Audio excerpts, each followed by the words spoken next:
Thanks for tuning in to Bourbon Drop. I'm your host, Myron. Today, we've got one heck of a matchup. Look, shout out to Brad. This is possible because of Brad, man. He really looked out for me. He is one of the biggest Jack Daniel fans out there. He loves to collect Jack Daniels. He loves to collect Crown Royal. He showed me pictures of his collection, and it's amazing. Look, we're co-workers, good friends. We talk bourbon hunting stories. We do it all. Not only does he just love Jack, though, he is a big bourbon guy. But he loves Jack. So, Brad, I really appreciate you, man. Thanks for making this possible. Let's get into this lineup. So right now, today, we've got Jack 10 and Jack 12 going up against each other. I've never had either one of these. Like I said, thank you, Brad. I really appreciate this, man. I mean, he didn't have to do it. We just, we talk, we communicate. That's why I love the bourbon community. Once you start communicating with people about bourbon and whiskey, and all of a sudden you find out who's into this and what they like to chase, Brad's drug of choice happens to be Jack Daniels. So we're going to get into the 10 and the 12.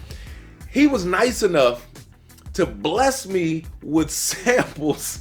I've got so many samples. Let me run through the samples real quick. JD Hickory Smoked, JD Añejo Tequila Barrel Finish, JD Oak Barrel, I can't make out what that says. High Toast Oak Barrel Rye. That one sounds like it's going to be amazing. JD Jamaican Allspice. This is a Crown Royal Texas Mesquite. This one right here is JD Toasted Pecan Wood Chips and JD High Toast Maple Barrel Rye. So I can't wait to get into all of these. Unfortunately, I cannot do them all on the channel tonight. He was even nice enough to give me a sample of the Tribute Blend and the 2XO Innkeepers Blend. And luckily, I still have some of the Phoenix Blend, so that will be a blind coming up here soon. But thanks once again, Brad. Let's get these things poured up. You know how I do it. Put it on the wheel. Cap didn't want to come out. Put it on the wheel, try to get them in the glass, and give them a spin, and give you guys my honest review. I don't want to be swayed because I've heard so many people talk about how much better the 12 is than the 10. I want to see if that's marginally true, or I want to see if that is just very, very accurate. So let's get these things spun up. Give them a quick spin. I might have to speed this part of the video up. I just want to get them spun up so I don't know what they are. Put them over here. Yeah, 10, 12. All right. All right, so you guys know I'm a big fan of Jack Daniel's Single Barrel Barrel Proof. You see, I've got the two smaller ones on the table. You know I'm a big fan of the Single Barrel Barrel Proof Rye. The 10, I think, is 97 proof. I'm going to have to check on that. Forgive me for not doing it before the video. I was just so excited. I wanted to get them on the channel. And I think the 12 is 107 proof. So let's go in glass number one.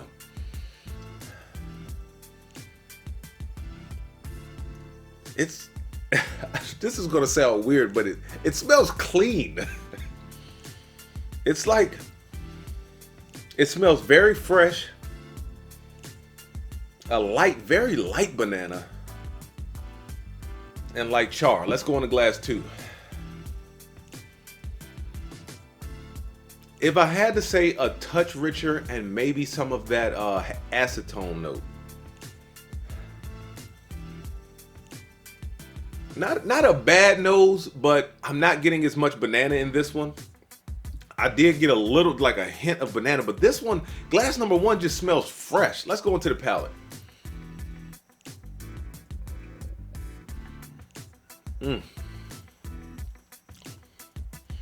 Nice, classic Jack with char and honey.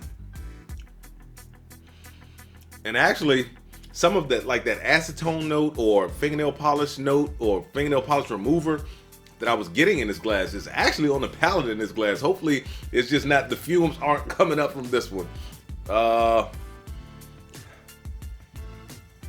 thought I got something different there for a while, but no, it's still light, very refreshing.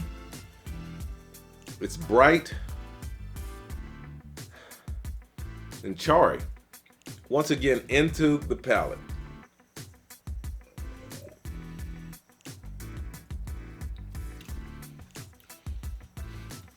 It's got a nice peppery finish too.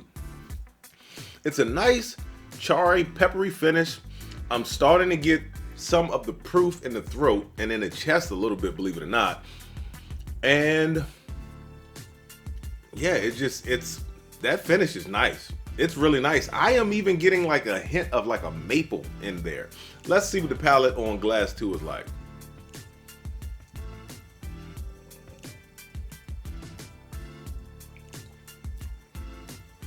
That's got some spice too.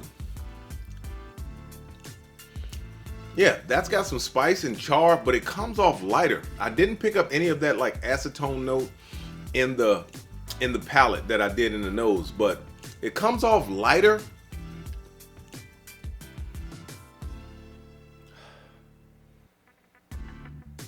There's a nice sweet vanilla. Almost like a ginger cookie spice. With like the ginger snaps. Some pepper. Not a lot of heat. Not a lot of ethanol. Yeah, let's go back into the palate one more time.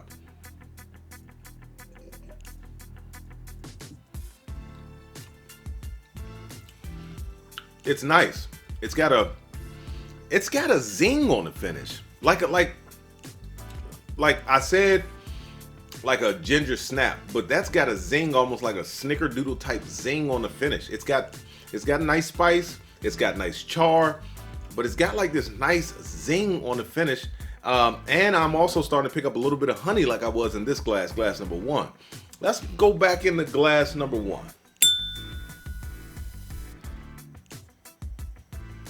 There's a slight dough, it almost hit me with a vinegar note when I first put my nose in the glass. Now there's a slight dough. And that vanilla's still there, that char's still there.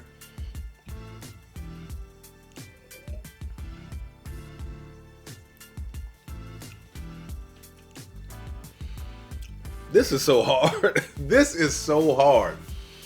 This has a very nice pronounced banana note. At first it was light, now it's starting to come around a lot more. The honey has kind of fell to the wayside. This one has a very nice zing on the finish. It's picking up some honey in it. I didn't pick up any of that banana note. It's got a really great flavor. Both of them have a great finish on them. This one came off a touch lighter on the palate. We're gonna go back in one more time before I make my final decision.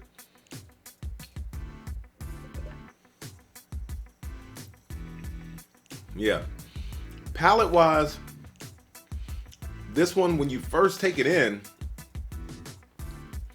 it just, to me, it comes off lighter.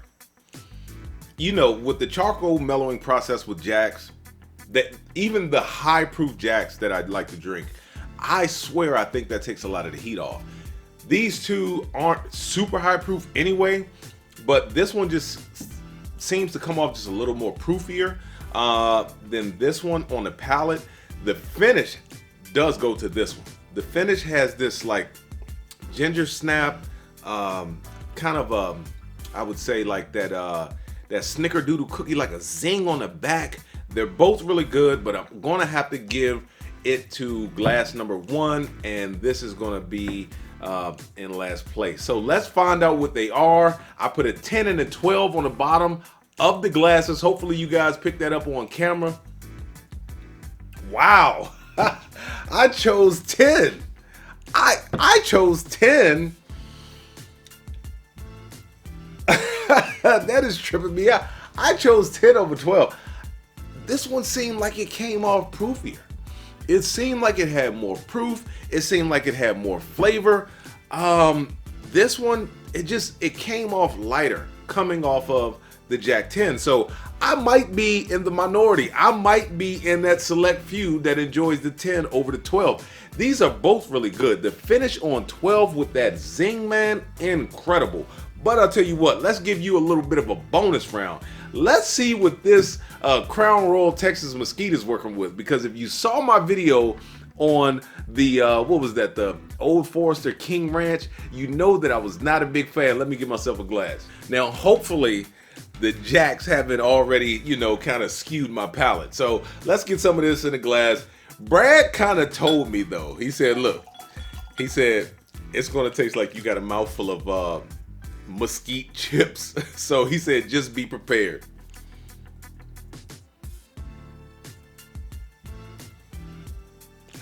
That almost smells like scotch. Wow, that almost smells like a peated scotch.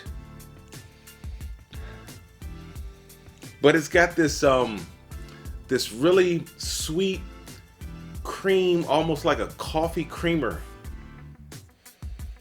smell on the nose. It's sugary sweet though. It's like super sweet on the nose. Let's go into the palate.